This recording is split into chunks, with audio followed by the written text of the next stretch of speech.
እንበለ ደዌ ወሕማም እንበለ ጻዕር ወድካም ያብጽሐነ ያብጽሕክሙ እስከ አመ ዮም በምስሐ ወበሰላም።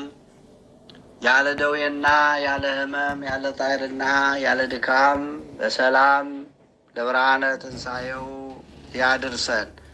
የተከበራችሁ የተወደዳችሁ የእግዚአብሔር ቤተሰቦች የእናታችን የእመቤታችን የቅድስተ ቅዱሳን የንጽሕተ ንጹሐን የድንግል ማርያም የቃል ኪዳን ልጆች እንደምን ሰነበታችሁ? እንደምን አደራችሁ? እንደምን አረፈዳችሁ?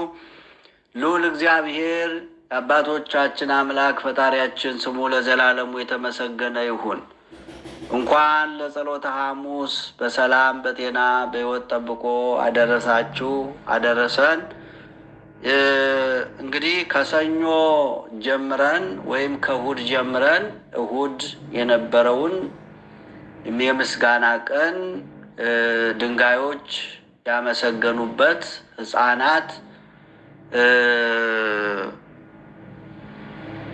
ያመሰገኑበት፣ ከእናታቸው ጀርባ እየወረዱ ጡታቸውን ትተው ወተታቸውን ትተው እግዚአብሔርን ያመሰገኑበት፣ አንደበታቸውን በምስጋና የከፈቱበት ዕለት እንደሆነ አይተናል። ሰኞ መርገመ በለሲቱ ደረቀች፣ ፍሬ ፈልጎ ወደዛች ሂዶ ነበረ። ነገር ግን ፍሬ እስከ ዘላለሙ አይገኝብሽ አላት። ፍሬ ሃይማኖት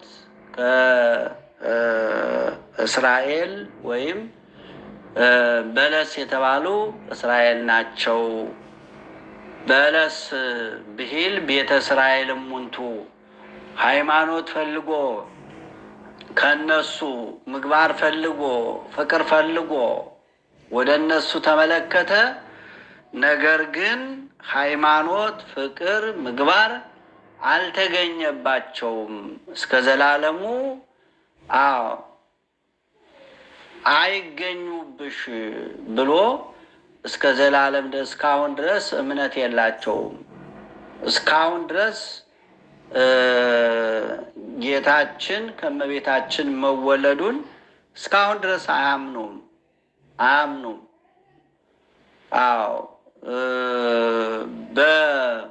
በአንጻረ በለስ ረገማ ለኃጢአት፣ በበለሲቱ አንጻር ኃጢአትን ረገማት።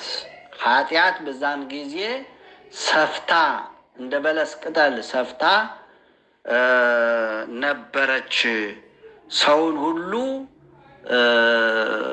ይዛ ተብትባ ይዛ ነበረች ይላል እና ስለዚህ የበለሲቱን መረገም ወይም መርገመ በለስና አንጽሖተ ቤተ መቅደስ ብለናል። ማክሰኞ ደግሞ በማን ስልጣን ነው ይህን የምታደርገው ብለው ጥያቄ የጠየቁበት፣ ጥያቄው የክፋት የተንኮል ስለነበረ ጥያቄያቸውን በጥያቄ መልሷል ብለናል። እንደገና ከዛ ቀጥሎ ረዥም ቤተ መቅደስ ተገኝቶ ረዥም ትምህርት፣ ትልቅ ሰፊ ትምህርት አስተምሯል ብለናል። ረቡዕ ደግሞ የምክረ አይሁድ የተፈጸመበት፣ ጌታችንን ለመስቀል ጌታችንን ለመግደል መቼ እንያዘው፣ መቼ ይሰቀል፣ መቼ ይሙት ብለው ምክራቸውን የፈጸሙበት፣ ምክራቸውን የጨረሱበት ምክረ አይሁድ ይባላል ረቡዕ። ሌላው የመልካም መዓዛ ቀን ማርያምን ተፍረት የመልካም መዓዛ ቀን ይባላል። እንደገናም የእንባ ቀን ተብሏል። ዛሬ ሐሙስ ደግሞ ጌታችን መድኃኒታችን ኢየሱስ ክርስቶስ ያከናወናቸውን ነገሮች እንመለከታለን። እግዚአብሔር አምላካችን እንዲያስተምረን እንዲመክረን የእሱ መልካም ፈቃድ ይሆንልን። እንግዲህ ጸሎተ ሐሙስ ይባላል። ይሄ ዕለት ጸሎተ ሐሙስ ለምንድን ነው ጸሎተ ሐሙስ የተባለው? ጌታችን መድኃኒታችን ኢየሱስ ክርስቶስ እርሱ የዓለም መድኃኒት የሰው ልጆችን ልመና የሚቀበል አምላክ ሆኖ ሳለ በዚች ቀን በአትክልት ቦታ ገብቶ አይሁድ መጥተው እስኪይዙት ድረስ ስጋን የተዋሃደ ፍጹም አምላክ ፍጹም ሰው መሆኑን ለማጠየቅ ለአርአያነት የጸለየበት ስለሆነ በጌቴሰማኒ በአትክልት ቦታ የጸለየበት ስለሆነ ጸሎተ ሐሙስ ተብሏል። ጸሎተ ሐሙስ ተብሏል። ይህች ዕለት እንግዲህ ጸሎተ ሐሙስ ተብላ ተጠርታለች ማለት ነው። የማቴዎስ ወንጌል ምዕራፍ 26 ከቁጥር 36 ጀምሮ የምናገኘው ኃይለ ቃል ነው። ጌታችን መድኃኒታችን ኢየሱስ ክርስቶስ በዚህች ዕለት ደቀ መዛሙርቱን አብዝቶ ሲያስተምራቸው በተለይም ሶስቱ የምስጢር ደቀ መዛሙርት የሚባሉት ቅዱስ ዮሐንስ፣ ቅዱስ ጴጥሮስ፣ ቅዱስ ያዕቆብ እነዚህን ሶስት የምስጢር ደቀ መዛሙርት ደብረ ታቦር ላይም ይዟቸው የወጣው እነዚህን ነው። ብርሃነ መለኮቱን ያዩት እነዚህ ነበሩ። ጌቴሰማኒ ለጸሎት ሲሄድም እነዚህን ደቀ መዛሙርት ነበር አስከትሏቸው የሄደው እና በጌታችን መድኃኒታችን ኢየሱስ ክርስቶስ በዚህች ዕለት ደቀ መዛሙርቱን አብዝቶ ሲያስተምራቸው ሲመክራቸው ቆይቶ ነበር ማለት ነው። ዓይኖቹን ወደ ሰማይ አቅንቶም እርሱ ከአባቱ ጋር አንድ እንደሆነም ነግሯቸዋል። ምክንያቱም ይጠራጠሩ ነበር። የሚከተሉት ብዙ አመለካከት ይዘው ነበር። ፍጹም አልሆኑም። ለምሳሌ እነዚህ ደቀ መዛሙርት ዮሐንስና ያዕቆብ ወንድሙ ሁለቱ እናታቸው ምን ብላ ነው ለምና የነበረች? እባክህ ኢየሩሳሌም ሲሄድ በኢየሩሳሌም ነግሶ በኢየሩሳሌም እንደሚነግስ ነበረ የምታስበውና ልጄን እባክህ ልጆቼን አንዱን በቀኝ አንዱን በግራ አንግስልኝ ነው ያለች። እንግዲህ ለንግስና የመጣ መስሎ ስለዚህ ብዙ አመለካከት ይዘው ነበር የሚከተሉት ደቀ መዛሙርቱና ስለዚህ ሰፋ ያለ ትምህርት አስተማራቸው። ደቀ መዛሙርቱን ማለት ነው። ሰፋ ያለ ትምህርት አስተማራቸው። ከባህሪ አባቱ ከአብ ጋር አንድ እንደሆነም ነገራቸው። ከዚያም ለብቻው ፈቀቅ ብሎ ወዙ እስኪፈስ ከሰገደና ከጸለየ በኋላ ወደ ደቀ መዛሙርቱ ሲመለስ ተኝተው አገኛቸው። ተኝተው አንቀላፍተው አገኛቸው። ተኝቶ አገኛቸው። ቀሰቀሳቸው። እግዚአብሔር ከእንቅልፋችን ይቀስቅሰን ወገኖች። ዛሬ ሁላችንም ተኝተናል፣ አንቀላፍተናል። የኢትዮጵያ ኦርቶዶክስ ተዋሕዶ ቤተ ክርስቲያን በተለይ መሪዎቿ አንቀላፍተዋል። መንጋው እየጠፋ ሰው እየሞተ ቤተ ክርስቲያን እየተቃጠለ አልነቃንም። የነቃነው አሁን መከራው ሲመጣብን ነው ወገኖቼ። እነዚህ ጠላቶቻችን ደግሞ የቤተ ክርስቲያኒቱ ጠላቶች የዝች ቅድስት ተዋሕዶ እምነት ጠላቶች ደግሞ እቅድ ይዘው መመሪያ አውርደው እቅድ አቅደው ነው የሚሰሩት። አሁን እየሆነ ያለው ሁሉ በእቅድ ነው። ዝም ብሎ የመጣ ነገር አይደለም ወገኖቼ። ስለዚህ ነው አልነቃንም። ኢየሱስ ክርስቶስ ደቀ መዛሙርቱን ቀሰቀሳቸው። ሁላችንን ይቀስቅሰን ወገኖቼ። እንኳን አብረን መቆም ይቅርና ዛሬ ልቅሷችን እንኳን አብረን ማልቀስ አልቻልንም። ቤተ ክርስቲያናችን እየተቃጠለ አንዱ ክልል የሚስቅ ነው። አንዱ ክልል ላይ ቤተክርስቲያን ከተቃጠለ ሌላው አያገባው፣ ሌላው አያሳዝነው። አዎ ከፖለቲካ ጋር ነው የሚያያይዙት። እግዚአብሔር ሁላችንን ይቀስቅሰን ወገኖች። ቀሰቀሳቸው፣ ተነሱ አላቸው። ሁላችንን ያስነሳን ወገኖቼ፣ ቀናያን እንድንሆን ለሃይማኖታችን፣ ለእምነታችን፣ ለቤተ ክርስቲያናችን ቀናይነት እንዲኖረን እግዚአብሔር ይቀስቅሰን። አዎ ዛሬ መከራው ነው የቀሰቀሳች። አባቶችም ወጥተው መናገር የጀመሩት አሁን ቅርብ ጊዜ ነው ወገኖቼ። እሱንም አንዳንድ አባቶች ናቸው የሚናገሩት። አይናገሩም። የሚናገር አባት የለም። ቢናገሩማ እንደዚህ መሆን አይገባም ነበር፣ እንደዚህ አይሆንም ነበረ። ዛሬ ቤተ ክርስቲያን ርስቶቿ እየተነጠቀች፣ ጉልቶቿ እየተነጠቀች፣ የጥምቀት ማክበሪያዎቿ እየተነጠቀ፣ የመስቀል አደባባዮቿ እየተነጠቀ ጸጥ ዝብጭጭ ነው። ሚናገር የለማ ወገኖቼ። ይታሰራሉ፣ ይታፈናሉ፣ ይታሰራሉ፣ ይደበደባሉ። እንታሰራለን ስለሚሉ አይናገሩም። እግዚአብሔር ይቀስቅሰን ወገኖቼ፣ እግዚአብሔር ይቀስቅሰን። መከራው ነው የቀሰቀሰ። አሁን መከራው ስለቀሰቀሰ፣ መከራው ስለመጣ፣ አፍጥጦ ፊት ለፊት ስለመጣ፣ እነሱንም ስለሚያገኛቸው አሁን አንዳንድ ሰዎች ወጥተው ይናገራሉ። ይናገራሉ። እግዚአብሔር ይቀስቅሰን። ቀሰቀሳቸው ነው የሚለው። ቀሰቀሳቸው ደቀ መዛሙርቱን ኢየሱስ ክርስቶስ ተነሱ አላቸው። ቀሰቀሳቸው ወገኖቼ። አንድ ሰዓት ያህል እንዲህ አላቸው። አንድ ሰዓት ያህል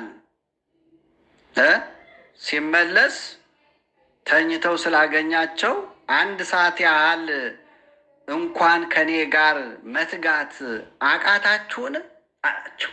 ወገኖች እንደው ክርስትና እሱን አራያ አድርገን፣ እሱን ምሳሌ አድርገን ወገኖቼ፣ ፈተና ሲደርስብን፣ መከራ ሲመጣብን ሳንሳቀቅ ጌታዬ ፈጣሪ አምላኬ ለእኔ ብሎ ይህን ሁሉ መከራ ተቀብሏል እኮ አንልም እኮ። ትንሽ መከራ ስትመጣብን እናማራለን። እናማራለን። ቤተ ክርስቲያን እሄዳለሁ፣ ጸሎት እጸልያለሁ፣ እመላለሳለሁ፣ እጾማለሁ፣ እሰግዳለሁ። ምንድን ነው ይህ ሁሉ ፈተና ይበዛብኝ እንላለን። ባለቤቱ ተፈትኗል። ባለቤቱ ሰማይና ምድርን የፈጠረው ሁሉን ማድረግ የሚቻለው ተፈትኗል። እና አንድ ሰዓት እንኳን ከኔ ጋራ ተግታችሁ ከኔ ጋራ መቆም፣ ከኔ ጋራ መጸለይ፣ ከኔ ጋራ መትጋት አቃታችሁ አላችሁ። አቃተን ወገኖቼ፣ ሰነፍን፣ ደከምን፣ ደካሞች ሆን። ስለዚህ ደቀ መዛሙርቱን እንዲህ ነው ያላቸው፣ አቃታችሁን? ወደ ፈተና እንዳትገቡ ትጉና ጸልዩ። የሉቃስ ወንጌል ምዕራፍ 22 ቁጥር 14 ጀምሮ ወደ ፈተና እንዳትገቡ ምን በሉ? ትጉና ጸልዩ። ፈተና የለም አላለም ወገኖቼ። ወደ ፈተና እንዳትገቡ ተግታችሁ ጸልዩ። ተግታችሁ ከጸለያችሁ ፈተናውን ታልፋላችሁ፣ ታሸንፋላችሁ፣ ድል ታደርጋላችሁ። ተግታችሁ ጸልዩ ወገኖቼ። ክርስቲያኖች ፈተና አለባችሁ። ፈተና የሌለው ክርስትና የለም። ፈተና የሌለው ክርስትና ካለ እውነተኛ ክርስትና አይደለም። ልብ በሉ የእግዚአብሔር ልጆች፣ እውነተኛ ክርስትና አይደለም። የውሸት ክርስትና ነው። ፈተና የሚፈተኑ ሰዎች እውነተኛ ክርስቲያኖች ናቸው። እምነት ያላቸው፣ ሃይማኖት ያላቸው። እንደ ጌታቸው እንደ ፈጣሪያቸው እንደ ኢየሱስ ክርስቶስ የሚፈተኑ ወደ ፈተና እንዳትገቡ ትጉና ጸልዩ ብሏቸዋል። ከዚህ በኋላ ሰፊ ትምህርት አስተማረ። በዚህ በአትክልት ቦታ ነው እንግዲህ ይሁዳ ጌታችን ብዙ ጊዜ በዚህ ቦታ ይታይ ነበረ። ይህን ቦታ በጣም ይወደው ነበረ። በጣም የሚገርም ነው ወገኖቼ። ይህን ቦታ ስለሚወድ ወደዚህ ቦታ ሄዶ ይሆናል ብሎ ይሁዳ ከአይሁድ ጋር ተስማምቶ ቀን ከሱ ጋር እየዋለ ሌሊት ከነሱ ጋር እየተመካከረ እያደረ በረቡዕ ዕለት ተስማምተዋል ከነሱ ጋር። እነሱ የሚፈልገውን ነገር ሊሰጡት፣ እነሱ የሚፈልጉትን ደግሞ እሱ አሳልፎ ሊሰጥ ተስማምተዋል። ስለዚህ 30 ብር ሊቀበል ከነሱ፣ እሱ ደግሞ አሳልፎ ሊሰጣቸው ጌታችን መድኃኒታችን ኢየሱስ ክርስቶስን አምላኩን አሳልፎ ሊሰጥ በዚህ ሌሊት በዚህ ምሽት ነበረ። 6 ሰዓት ላይ ሌሊቱ 6 ሰዓት ላይ መጣ፣ ይዟቸው መጣ ይላል። ጎመድ ይዘዋል፣ ሰይፍ ይዘዋል ወገኖቼ፣ ዱላ ቆመጥ ይዘዋል እና ሰዓቱ ደረስ።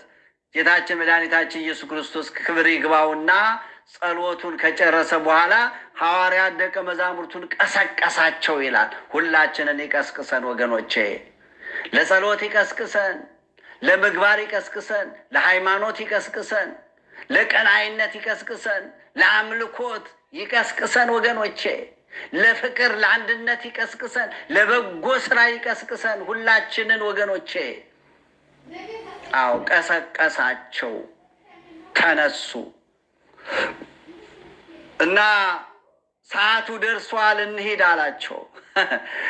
በፈቃዱ ሚያዝበት ዓለምን ሊያድን የሚሰቀልበት የሚገረፍበት መከራ የሚቀበልበት ለሰው ልጆች ሁሉ መከራ የሚቀበልበት ሰዓቱ አሁን ደርሷል አላቸው። እነሱ እኮ እየመጡ ነው እኮ ይሁዳ አስከትሎ ይሁዳ መርቷቸው እየመጡ ነው ወደሱ። እሱም ወደ እነሱ ሄደ ራሱ። ወዲያው ይሁዳ ጎንበስ ብሎ ተንበርክኮ ሰላምታ ሰጥቶ ሰላም ላንተ ይሁን አለው። ጎንበስ ብሎ ሳመው። አሁን ከነሱ ጋር ምን ብሎ ጨርሷል ወገኖቼ?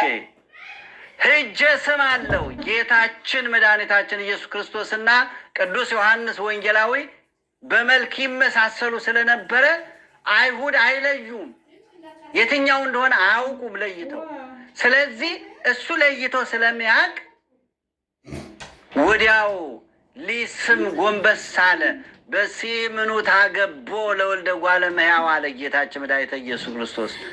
ሰላም እያልክ ሰላምታ እየሰጠኸኝ ሰላም እያልክ ፈጣሪህን አምላክህን እኔን አሳልፈ ልሰጥ መጣህን አለው። አያችሁ? ሰላም ላንተ ይሁን ብሎ ጎንበስ ሲል ተነጋግረው የለ ከአይሁድ ጋር። እሱም ብር ተቀብሎ የለ ገንዘብ ተቀብሎ የለ ጥቅም ያሰከረው። ዛሬ እንደዚህ እኮ ነው ወገኖቼ። ጥቅም ያሰከራቸው ሰዎች አይመለሱም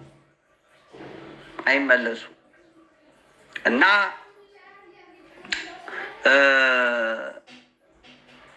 በመሳም ልታስይዘኝ መጣህ አለው።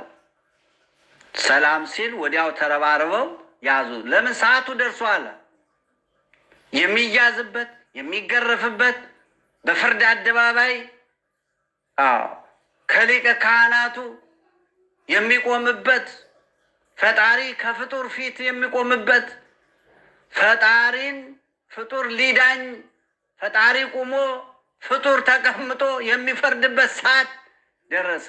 ስለዚህ ደርሷል። የምሰቀልበት፣ የምገረፍበት፣ ወደ ሸንጎ የምቀርብበት ሰዓቱ ደርሷል አላቸው።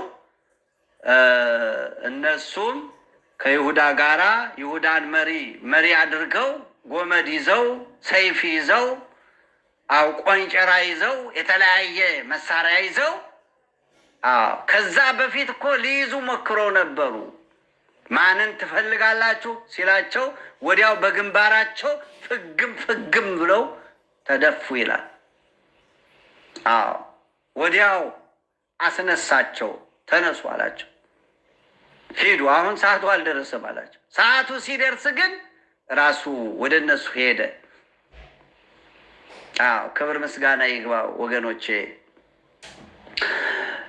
በዚህ ሰዓት ነበረ እንግዲህ ያቺ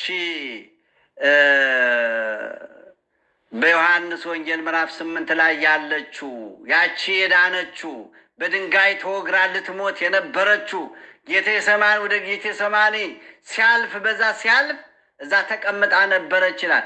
ደግመሽ ኃጢአት አትስሪ ብሏት ነበረ። ወገኖቼ ደግማችሁ ባካችሁ ኃጢአት አትስሩ ወገኖቼ፣ የእግዚአብሔር ልጆች እንደ ተቀደስን እንኖር።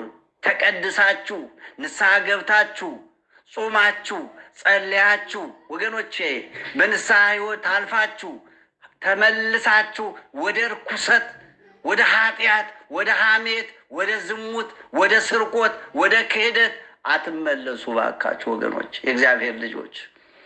እንደ ተቀደስን እንኖር፣ እንደ ከበርን እንኖር እና ያቺ ሴት በዛ ሲያልፍ ነበረ። እንግዲህ አንቺ ሴት አይሁድ ይሁዳ መርቷቸው ይመጣሉ።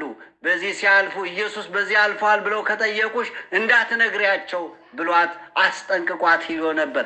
በመጀመሪያ ደግመሽ ኃጢአት አትስሪ፣ አሁን ቀደም የሰራሽውን በደል ኃጢአት ይቅር ብዬሻለሁ ብሏታል። ወገኖቼ ኃጢአት በደላችንን የማይሰፍር የማይለካ የማይተሳሰብ ወገኖቼ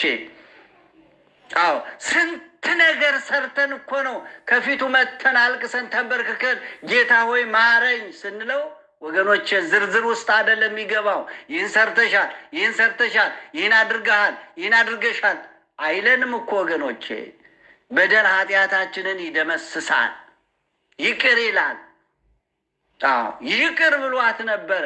በዚህ ሰዓት ነበር ይቺ ሴት እንግዲህ በዛ አልፎ ሲሄድ አስጠንቅቋት ሄደ። አይሁድ ሲመጡ ከጠየቁሽ ኢየሱስ በዚህ አልፏል ብለው ከጠየቁሽ እንዳትናገር ያላት እና እነሱ መጡ። ጎመድ ይዘዋል፣ ቆመጥ ይዘዋል። 6 ሰዓት ሐሙስ 6 ሰዓት ሲሆን መጡ ይላል። በዕለተ ሐሙስ ማታ እና በጌቴሰማኒ በአትክልት ቦታ ሊጸልይ በዛ ሲያልፍ ነገር አስጠንቅቋት ሂዶ ነበረ። በዛ ሲያልፍ እነሱ ወዲያው ተከትለው ሲመጡ ኢየሱስ በዚህ አልፏል አንቺ ሴት ሲሏት ድምፅ አውጥታ እንዳትናገር ኢየሱስ ክርስቶስ ያየኛል አለች። ያየኛል አለች እና ተመልከቱ ይሰማኛል አለች። እንደገና ደግሞ በእጇ ደግሞ እንደዚህ እንዳትጠቁም ያየኛል ይመለከተኛል አለች። በአጋጯ እንደዚህ አለች ይላል። በአጋጯ አንዳንድ ሰዎች እንደዚህ ያሉ ሰዎች አሉ። ክፋታቸው፣ ተንኮላቸው ተመልከቱ። እንዲህ በክፋት ተመልከቱ። ሰው ያይብኛል፣ ይመለከተኛል። እግዚአብሔር ያያል ወገኖቼ፣ እግዚአብሔር ነው የሚያይ። አምላኬ ይመለከተኛል ማለት ያስፈልጋል ወገኖቼ። በአጋጯ እንዲያመለከተቻቸው እንዲህ ብላ በአጋጯ ልክ እንደ ጥቆማ አድርጋ ሂዷል በዚህ አልፏል ማለት ነው እና እነሱ ተከትለው በዛ አልፈው ሄዱ። ኢየሱስ ክርስቶስ ወደ እነሱ ተመለሰ። ሲመለስ አገኙት። ያዝነው ያዘው ያዘው አሉና ይዘው ሲመጡ በዛ ሲመጡ አንቺ ሴት አላት ኢየሱስ ክርስቶስ በፊት እዛ ሁሉ መከራ ድኘሽ ደግመሽ ኃጢአት አትስሪ ብዬሽ ነበረ። ደግመሽ ኃጢአት አሁን ሰራሽ። ቅድም ሳልፍ አይሁድ ሲጠይቁሽ እንዳታሳይ ብዬሻል ነበረ። በአንደበትሽ እንዳትናገሪ ይሰማብኛል አልሽ። በእጅሽ እንዳትጠቁም ያይብኛል አልሽ። ግን ባጋጭሽ በዚህ ሄዷል ብለሽ አሳየሻቸው። ዳግም ምጽአት ይህንን ዓለም ላሳልፍ ወደዚህ ዓለም እስከምመጣ ድረስ ዋጋሽን በዛን ጊዜ እስክሰጥ ድረስ እዚሁ ከተቀመጥሽበት ድንጋይ ሆነሽ ቅሪ አላት። እዛው እንደተቀመጠች ልክ እንደ ሎጥ ሚስት ድንጋይ ሆነች እዛው። እግዚአብሔር ከዚህ ይጠብቀን ወገኖቼ። እግዚአብሔር ከዚህ ይጠብቀን። ደግመን ኃጢአት ሰርተን ድንጋይ ከመሆን ማይረባ ማይጠቅም ነገር ከመሆን እግዚአብሔር ይጠብቀን ወገኖቼ። እና ይህ ዕለት ጸሎተ ሐሙስ የሚባልበት ምክንያት በዚህ ሰፊ ትምህርት ስላስተማረ ጌታችን መድኃኒታችን ኢየሱስ ክርስቶስ ጸሎተ ሐሙስ ይባላል ማለት ነው። ሌላው የምስጢር ቀን ሐሙስ ይባላል። የምስጢር ቀን ሐሙስ ከሰባቱ ምስጢራተ ቤተ ክርስቲያን መካከል አንዱ የሆነው ምስጢረ ቁርባን የተመሰረተው በዚህ ዕለት ነውና ክብር ምስጋና ይግባው። ይቺ ዕለት የምስጢር ቀን ተብላ ትጠራለች ማለት ነው። ይቺ ቀን ምን ትባላለች? የምስጢር ቀን ትባላለች። መድኃኒታችን ኢየሱስ ክርስቶስ በዚህ ዕለት ሐሙስ ለዓርብ ምሽት በሁለተኛው ሰዓተ ሌሊት ህብስቱን ባርኮ ለ13 ከፈተተ በኋላ ለደቀ መዛሙርቱ ሰጥቷቸዋል። እንጀራን አንስቶ ባረከ፣ ቆርሶም ለደቀ መዛሙርቱ ሰጠና እንካችሁ ብሉ፣ ይህ ሥጋዬ ነው አለ። ጽዋንም አንስቶ አመስግኖ ሰጣቸው፣ እንዲህም አለ፣ ሁላችሁ ከእርሱ ጠጡ፣ ስለ ብዙዎች ለኃጢአት ይቅርታ የሚፈሰው የአዲስ ኪዳን ደሜ ነው ብሎ ተብሎ እንደተጻፈ ተመልከቱ። እንካችሁ ሁላችሁ ጠጡ፣ ሁላችሁ ነው ያለ። ተመልከቱ። አሁን ስጋውን ለመብላት ደሙን ለመጠጣት ክርስቲያን የሆነ ሁሉ በ40ና በ80 የተጠመቀው ሁሉ መብላት መጠጣት ያስፈልጋል። ሁላችሁም ነው ያለ። ሁላችሁም ሲል ሽማግሌ አለ፣ ሴቶች አሉ፣ ወንዶች አሉ፣ አባቶች አሉ፣ እናቶች አሉ፣ እህቶች አሉ፣ ወንድሞች አሉ፣ ሕፃናት አሉ። ሁሉም ማለት ነው። ሁሉንም ነው የሚወክለው እና ሁሉም ሰው ንስሐ እየገባ ስጋው ደሙን መቀበል እንዳለበት የሚያስገነዝብ ነው። ሌላው እንጀራ አንስቶ እንዲህ አለ፣ ሁላችሁም ከእርሱ ጠጡ። 13ኛውን ደግሞ ምንም እንኳን የሚጠቅመው ባይሆንም ለእርሱ የሚቀበለው አድርጎታል ማለት ነው። 12ቱ ለ12ቱ ደቀ መዛሙርቱ ሰጣቸው። አንዱን ደግሞ 13ኛውን እርሱ፣ ምክንያቱም ለሱ የሚጠቅመው አይደለም። እኛ ለመዳን ነው የእሱን ስጋ የምንበላው። እሱ ግን አምላክ ነው፣ አምላክ ወልደ አምላክ ስለሆነ ስለዚህ አባቶቻችን በትርጓሜያቸው ላይ ቀምሶ ለማቅመስ ይላሉ። ቀምሶ ለማቅመስ ባለመድኃኒት ቀምሶ ያቀምሳል ይባላል። እንደ ባለመድኃኒት ብለው ተርጉመዋል። እና ስለዚህ ምንም የሚጠቅመው ባይሆንም ለእርሱ የሚቀበለው አድርጎታል ማለት ነው። ጤሞ አጣሞሙ፣ ቀምሶ አቀመሳቸው ይላሉ። አንድም አብነት ለመሆን ነው። እንደዚሁ ነገ በመልዕልተ መስቀል 13ቱን ሕማማተ መስቀል እቀበላለሁ ሲል ነው። ጌታችን መድኃኒታችን ኢየሱስ ክርስቶስ ይህን አርአያነት ባያደርግልን ኑሮ ዛሬ ካህኑ የጌታን ስጋና ደም ሳይቀበል አቀብሎ ብቻ በሄደ ነበርና ይህን ስርዓት ለማስተማር ክብር ምስጋና ይግባውና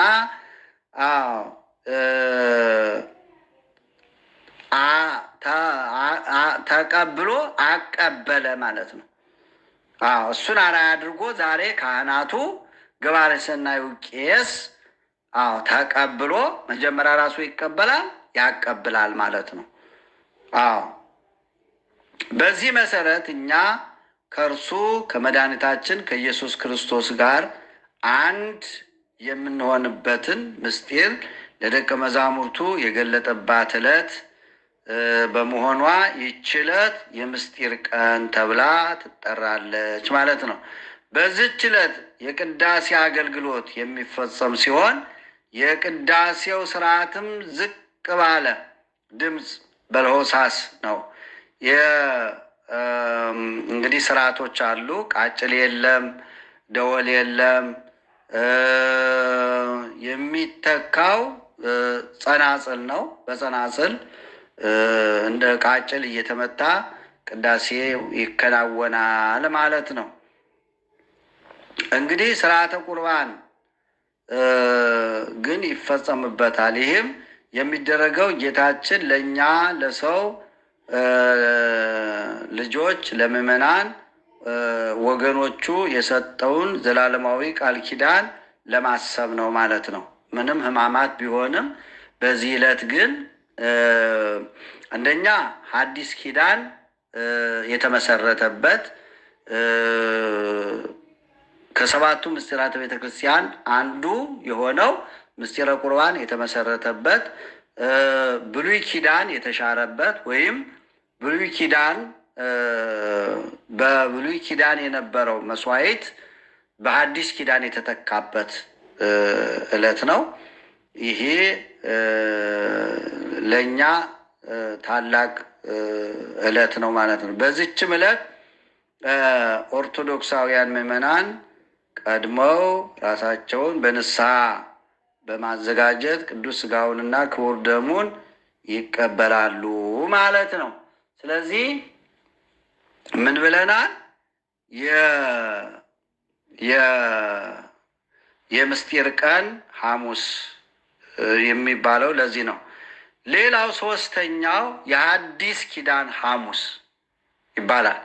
የሐዲስ ኪዳን ሐሙስ ይህች ዕለት መድኃኒታችን ኢየሱስ ክርስቶስ ራሱን የተወደደ መስዋዕት አድርጎ የገለጠባት በእንስሳት ደም ይቀርብ የነበረው መስዋዕተ ኦሪት አብቅቶ ወይም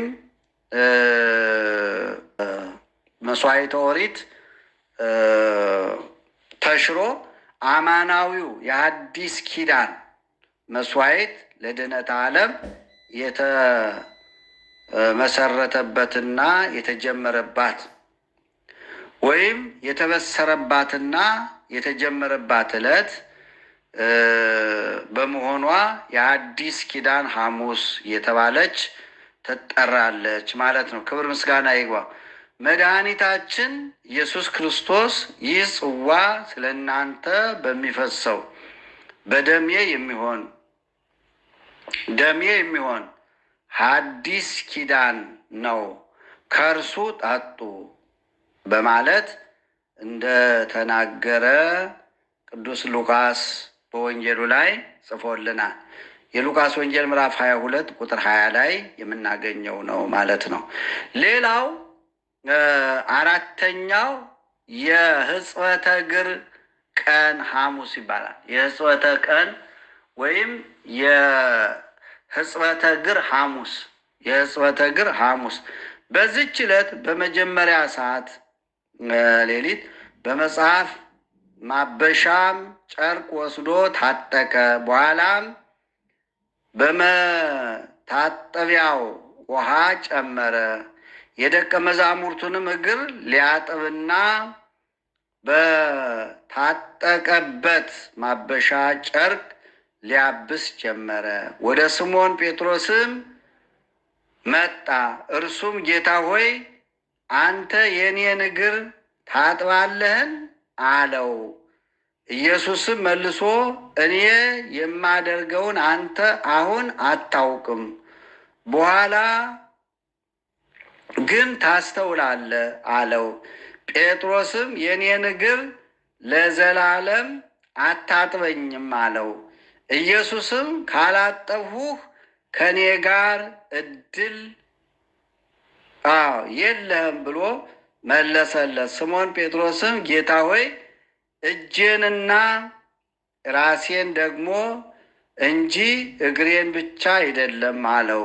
ኢየሱስም የታጠበ እግሩን ከመታጠብ በቀር ሌላ አያስፈልገውም፣ ሁለንተናው ግን ንጹሕ ነው። እናንተም ንጹሐን ናችሁ፣ ነገር ግን ሁላችሁም አይደላችሁም አለው። አሳልፎ የሚሰጠውን ያውቅ ነበርና ይላል። ክብር ምስጋና ይግባው። እንግዲህ ተመልከቱ፣ ይህ የሕጽበተ እግር ሐሙስ የሚባለው ደቀ መዛሙርቱን እግር ስላጠበ፣ ጎንበስ ብሎ ስላጠበ፣ አንተ መምህሬ ስትሆን፣ ጌታዬ ስትሆን፣ ፈጣሪ ስትሆን አንተ የኔን እግር እንዴት ታጥባለህ ብሎ ቅዱስ ጴጥሮስ ተከራከረ። ካልታጠብክ ከኔ ጋራ ጽዋ ተርታ እድል ፋንታ የለህም አለው። እንግዲያውስ እግሬን ብቻ አይደለም እጄንም ራሴንም እጠበኝ አለው። አንዴ ታጥበሃል፣ በቃ ንጹሕ ነህ አለው። ክብር ምስጋና ይግባው። ወገኖች ንጹሐን ያደረገን ንጹሐን አደረገን። ከመዝ ግበሩ እኔን ምሳሌ አርአያ አድርጋችሁ እናንተም ለወንድሞቻችሁ እንደዚህ አድርጉ አለ። ወገኖቼ ትህትናውን ያስተማረን መድኃኔ ዓለም ነው፣ አምላካችን ነው። ይህንን ትምህርት አስተማራቸው። የዮሐንስ ወንጌል ምዕራፍ 13 ቁጥር 3 ጀምራችሁ ሰፋ አድርጋችሁ አንብቡት። የሕጽበተ እግር ሐሙስ የሚባለው ለዚህ ነው ማለት ነው። ሰፋ ያለ ትምህርት ነው ያለው። ሰፋ አድርጎ ማየት ይቻላል። ሌላው የትእዛዝ ሐሙስ ይባላል። ጌታችን መድኃኒታችን ኢየሱስ ክርስቶስ ደቀ መዛሙርቱን እኔም ለእናንተ እንዳደረግኩ እናንተም ደግሞ እንዲህ አድርጉ ስላላቸው የዮሐንስ ወንጌል ምዕራፍ 13 ቁጥር 15 ላይ የዮሐንስ ወንጌል ምዕራፍ 13 ቁጥር 15 ላይ እኔ የእናንተን እግር ጎንበስ ብዬ እንዳጠብኩ እናንተም እንደዚሁ አድርጉ ነው ያላቸው ደቀ መዛሙርቱን። እኔ ለእናንተ እንዳደረግኩ እናንተ ደግሞ ታደርጉ ዘንድ ምሳሌ ሰጥቻችኋለሁና። ምሳሌ ነው የሰጠን ወገኖቼ፣ ክብር ምስጋና ይግባ። እሱን ምሳሌ አድርገን ቅድም እንዳልኳችሁ ዛሬ ቅዱስ ፓትርያርኩ ጎንበስ ብለው አደግድገው ታጥቀው ምዕመናኖቻቸውን፣ ካህናቱን፣ ጳጳሳቱን፣ ዲያቆናቱን፣ ምዕመናኑን ጎንበስ ብለው እግር ያጥባሉ። ፈጣሪያቸውን ምሳሌ አርአያ በማድረግ ስለዚህ ከዛ ተከትለው እንግዲህ ጳጳሳቱ፣ አስተዳዳሪዎቹ፣ ቆሞሳቱ ሁሉ በየአድባራቱ ይፈጸማል ማለት ነው። ስለዚህ ምሳሌያችን ማን ነው? ኢየሱስ ክርስቶስ ነው። አለቃችን እሱ ነው። የምንከተለው እሱን ነው። የምናመልከው እሱን ነው፣ ፈጣሪያችን። ወገኖቼ ክብር ምስጋና ይግባ። ስለዚህ የትእዛዝ ሐሙስ የሚባለው ከዚህ የተነሳ ነው። የዮሐንስ ወንጌል ምዕራፍ 13 ቁጥር 34ም እንደዚሁ ቁጥር 34 ላይ ምንድን ነው የሚለው? ቁጥር 34 ላይ እርስ በርሳችሁ ትዋደዱ ዘንድ እንደወደድኳችሁ እናንተ ደግሞ እርስ በርሳችሁ ትዋደዱ ዘንድ አዲስ ትእዛዝ እሰጣችኋለሁ። አዲስ ትእዛዝ ተመልከቱ። የትእዛዝ ሐሙስ የሚባለው ይህ ነው። ይህን ትእዛዝ ነው የሰጣቸው፣ እርስ በርሳቸው እንዲዋደዱ፣ እንዲፋቀሩ። አዲስ ትእዛዝ እሰጣችኋለሁ፣ እርስ በርሳችሁ ፍቅር ቢኖራችሁ ደቀ መዛሙርቴ እንደሆናችሁ ሰዎች ሁሉ በዚህ ያውቋቸዋል። ሰዎች ሁሉ ያውቋቸዋል። ይህን ትእዛዝ ነው የሰጣቸው። አዎ በዛሬው ዕለት የተሰጠ ትእዛዝ ነው። አዎ ትህትናውን አሳየ። አዎ መምህራቸው ሲሆን፣ ፈጣሪያቸው ሲሆን፣ አምላካቸው ሲሆን የደቀ መዛሙርቱን ጎንበስ ብሎ አጠበ። ትህትናውን አዩት። እንደገና ደግሞ የሰጣቸው ትእዛዝ ሌላው ደግሞ ምንድን ነው? አዎ እኔ ለእናንተ እንዳደረግኩ እናንተ ደግሞ ታደርጉ ዘንድ ምሳሌ ሰጥቻችኋለሁ አለ። ሌላው ደግሞ እርስ በርሳችሁ እንድትፋቀሩ አዲስ ትእዛዝ እሰጣችኋለሁ። አዎ ስለዚህ ከተፋቀራችሁ፣ ከተዋደዳችሁ ሰዎች ሁሉ፣ ዓለም ሁሉ የኔ ልጆች መሆናችሁን፣ የኔ አገልጋዮች መሆናችሁን ያውቋቸዋል። ክርስቲያኖች ወገኖቼ፣ አዎ ለብዙ ሰዎች አርአያ የምትሆኑ እህቶች ወንድሞች አላችሁ። አዎ ለነጮቹ፣ ለፈረንጆቹ፣ ለአረቦቹ ሁሉ ምሳሌ የምትሆኑ እንደ ምሳሌ የምትጠቀሱ ብዙ ሰዎች አላችሁ። ስነ ምግባር ያላችሁ፣ ሃይማኖት ያላችሁ፣ ጾመኛ የሆናችሁ፣ ራሳችሁን የጠበቃችሁ፣ ሰውን እንደ ሰውነቱ የምታከብሩ አላችሁ እኮ ወገኖቼ።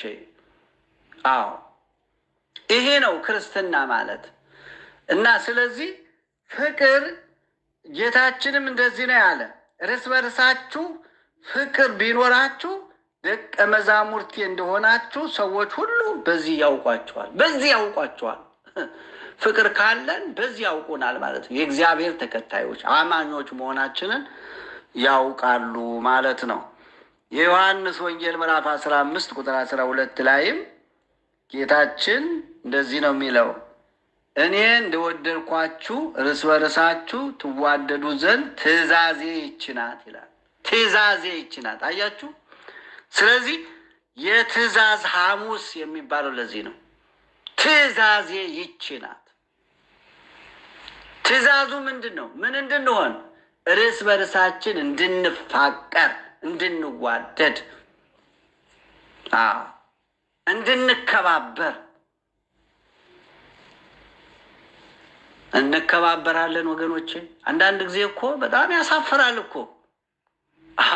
ኢትዮጵያውያንና ኢትዮጵያውያን፣ ሁለት ኢትዮጵያውያን አንድ ቤት ላይ አይቀመጡም ይባላል። ብዙ ጊዜ በአረብ ሀገር ላይ የሚነገረው ይህ ነው። ሁለት ኢትዮጵያውያን አንድ ቤት ላይ አይሰሩም ይባላል። የለም ፍቅር የለም። ፍቅር የለም ወገኖቼ። እህትሽን አሳልፈሽ ሰጥተሽ ገና ሰዎች ይወዱኛል፣ ሰዎች ያፈቅሩኛል፣ ሰዎች ሌላ ነገር ምንም ነገር አያደርጉልሽም። እንዲያውም ይልቁን እርስ በርሳችሁ ስትዋደዱ ነው። ወንድሞች እህቶች ስሙ፣ እርስ በርሳችሁ ስትዋደዱ ነው። እንዲያውም እነሱ እንዲያውም ይገመግማሉ እኮ እንደዚህ ምንድን ናቸው እርስ በርሳ፣ እኛ ደሞዝ ልንከፍል፣ እኛ ገንዘብ ልንከፍል፣ እርስ በርሳቸው ማይዋደዱ እነዚህ ምንድን ናቸው ይላሉ። ጦርነት የሚከፍቱ ሰዎች አሉ። ደሞዝ የሚከፍሉ ሌሎች፣ የስራ ድርሻ አለ። ስራ ሞልቷል። ያንን ስራ መስራት ተፋቅሮ ተዋዶ የለም። እንዲያው ባካችሁ ወገኖች፣ አገርም አናሰድም፣ ሃይማኖታችንም አናሰድም። እግዚአብሔር ያዘዘን ይህንን ነው። እኔ እንደወደድኳችሁ እርስ በርሳችሁ ትዋደዱ ዘንድ ትእዛዜ ይህች ናት። አምላካችን ያዘዘን ይሄ ነው፣ እንድንፋቀር። አንደኛ ስንፋቀር ሀገራችንን እናከብራለን፣ ሃይማኖታችንን እናስከብራለን፣ ሰዎችም ይወዱናል። ስንጠላላ ስንጠላለፍ አይደለም ሰዎች የሚወዱን። እንደዛ የሚመስላቸው ሰዎች አሉ። አይደለም ወገኖቼ፣ እናስተውል ክርስቲያኖች። ይህንን ብዙ ጊዜ ስለምንሰማ ነው። ሌላው ይህ አምስተኛው ነው። ስድስተኛው አረንጓዴው ሐሙስ ይባላል። አረንጓዴው ሐሙስ የተባለበት ጌታችን መድኃኒታችን ኢየሱስ ክርስቶስ ለምለም ዛፍ በነበረበት በጌቴሰማኒ ለምለም ዛፍ በበዛበት በጌቴሰማኒ ጌታችን መድኃኒታችን ኢየሱስ ክርስቶስ በዛ ስለጸለየ አረንጓዴው ሐሙስ ይባላል። በዛ ስለጸለየ ለምለም ቦታ እሱ የጸለየበት እና አረንጓዴው ሐሙስ ይባላል። ሐሙስ ነው እዛ ገብቶ የጸለየው እና አረንጓዴው ሐሙስ የሚባለው ለዚህ ነው። ማቴዎስ ወንጌል ምዕራፍ 26 ቁጥር 35 ላይ የምናገኘው ነው። ሌላው የሰባተኛውና መጨረሻው የአዲስ ኪዳን ሐሙስ ነው። የብሉይ ኪዳንን መስዋዕት ሽሮ ራሱን መስዋዕት አድርጎ ስላቀረበ ራሱን መስዋዕት አድርጎ ራሱ የመስዋዕቱ ተቀባይ ሆኖ ራሱ አቅራቢ ሆኖ ራሱ መስዋዕት ሆኖ በብሉይ ኪዳን መስዋዕትም ያቀርባለ፣ መስዋዕቱን የሚቀበል አለ፣ መስዋዕቱ ደግሞ አለ። ሶስት ነገሮች ነበሩ። አዲስ ኪዳን ግን ይህንን አዲስ ኪዳንን ሲመሰረት ጌታችን መድኃኒታችን ኢየሱስ ክርስቶስ ራሱ መስዋዕት ሆኖ ራሱ ተቀባይ ሆኖ ራሱ አቅራቢ ሆኖ ነው። እና ስለዚህ የብሉይ ኪዳንን መስዋዕት ሽሮ ወይም የብሉይ ኪዳን መስዋዕት አበቃ፣ አዲስ ኪዳን ተተካ። በብሉይ ኪዳን በነበረው መስዋዕት ራሱን ተካ ማለት ነው። ራሱን መስዋዕት አድርጎ ስላቀረበ ጌታችን መድኃኒታችን ኢየሱስ ክርስቶስ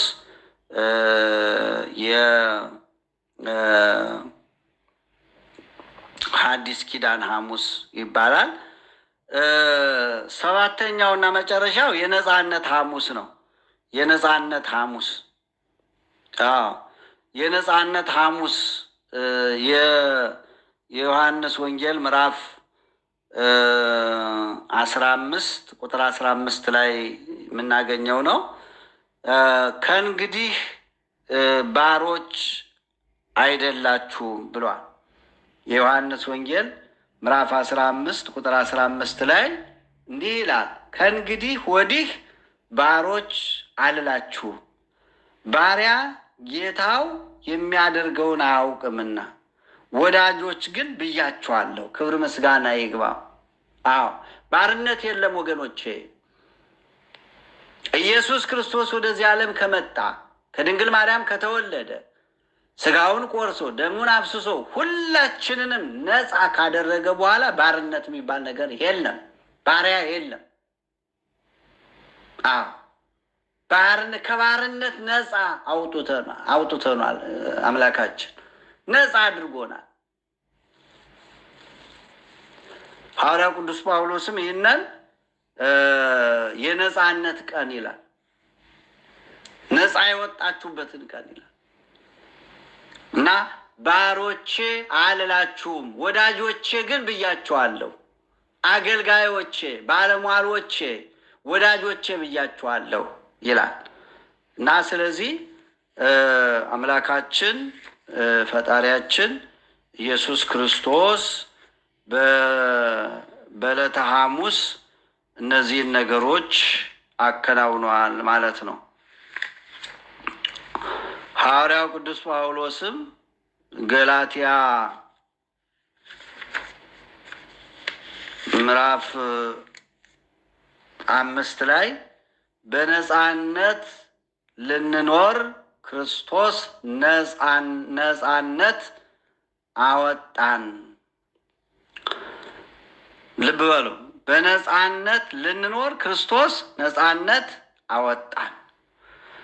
እንግዲህ ነፃነታችሁ እንግዲህ ጸንታችሁ ቁሙ ይላል። እንግዲህ ጸንታችሁ ቁሙ። ነፃ ወጥታችኋል። በቃ ባርነት የለም። እና ሰው ዛሬ ባሪያ የሚባለው በሱስ የተያዙ፣ በዝሙት የተያዙ፣ በኃጢአት የተያዙ ሰዎች ናቸው። ባርነት ያ ነው ባሪያ ማለት። በተጠቃበት በተሸነፈበት ያ ሁሉ ባርነት ነው እና ክርስቶስ ነፃ አውጥቶናል። እነዚህ ሰባት ነገሮች ናቸው ዛሬ ያየናቸው። አምላካችን ልዑል እግዚአብሔር ክብር ምስጋና ይግባው። እንግዲህ ዛሬ ጸሎተ ሐሙስ ነው ብለናል። ጸሎተ ሐሙስ የምስጢር ቀን ሐሙስ፣ የትእዛዝ ሐሙስ፣ አረንጓዴ ሐሙስ፣ ሕጽበተ እግር ሐሙስ፣ የአዲስ ኪዳን ሐሙስ፣ የነጻነት ሐሙስ ብለናል። እነዚህ ሰባቱ ነገሮች ናቸው። እግዚአብሔር አምላካችን ስለነበረን ጊዜ ሁሉ ስሙ ለዘላለሙ የተመሰገነ ይሁን። እንበለ ደዌ ወሕማም ለጻዕር ወድካም ያብጽሐነ ያብጽሕክሙ እስከ አመ ዮም በፍስሐ ወበሰላም። ያለ ደዌና ያለ ሕመም ያለ ጻዕርና ያለ ድካም በሰላም በጤና ለብርሃነ ትንሣኤው በሰላም ያድርሰን። በያላችሁበት ሰላማችሁን ያብዛ። ሀገራችን ኢትዮጵያን ጽኑ ሰላም ያድርግልን። ለብርሃነ ትንሣኤው ሁላችንን በሰላም ጠብቆ ያድርሰን። ሰሙነ ሕማማቱን ይባርክልን፣ ይቀድስልን። ስግደታችንን ጾማችንን ይቀበልልን። ወገኖች ይቀበልልን። ሀገራችንን ሰላም ያድርግልን። አሜን።